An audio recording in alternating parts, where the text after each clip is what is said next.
Tungabhadra dam, Srisailam reservoir నుండి రాయలసీమ ప్రాజెక్టులకు నీటిని విడుదల చేయాలని రాయలసీమ సాధన సమితి ఆధ్వర్యంలో కర్నూలు నగరంలోని జలమండలి చీఫ్ ఇంజనీరింగ్ కార్యాలయం ముందు బైఠాయించి నిరసన వ్యక్తం చేశారు.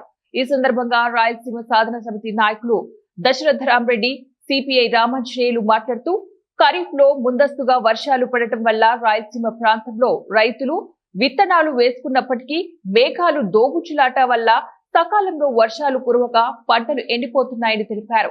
రైతు కష్టాలను దృష్టిలో ఉంచుకొని కూటమి ప్రభుత్వం తుంగభద్ర డ్యాం, శ్రీశైలం రిజర్వాయర్ల నుంచి ప్రాజెక్టులకు నీటిని విడుదల చేసి ఆదుకోవాలని ప్రభుత్వాన్ని డిమాండ్ చేశారు. చీఫ్ సెక్రటరీ శ్రీశైలం రిజర్వాయర్ లో ఉన్న నీటిని విద్యుత్ వినియోగానికి ఉపయోగించడం వల్ల రైతులకు తీవ్ర నష్టం కలుగుతుందని తెలిపారు.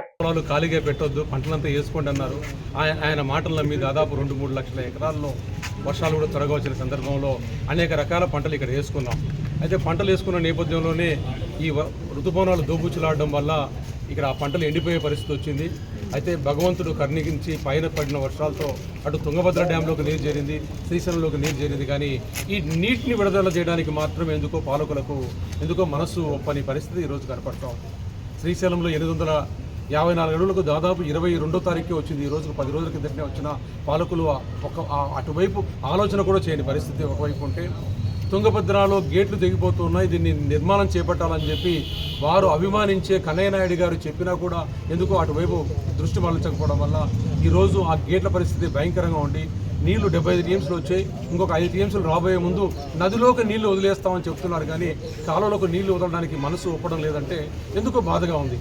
అంటే దీనికంతా ఒక కుట్ర కనపడుతూ ఉంది. ఈరోజు చీఫ్ సెక్రటరీ గారు ఇచ్చిన స్టేట్మెంట్ను చూస్తే నీళ్ళన్నీ శ్రీశైలంలోకి నింపేసి కరెంటు ఉత్పత్తి చేసుకుందాం, రాయలసీమ ప్రజానకం ఏమైపోయినా పర్వాలేదు, వీళ్ళు నోరు లేని వాళ్ళు, మూగ వాళ్ళు, వీళ్ళని ఆదుకునే వాళ్ళు ఎవరు లేరు అనే భావనలో వాళ్ళు ఉన్నట్టున్నారు.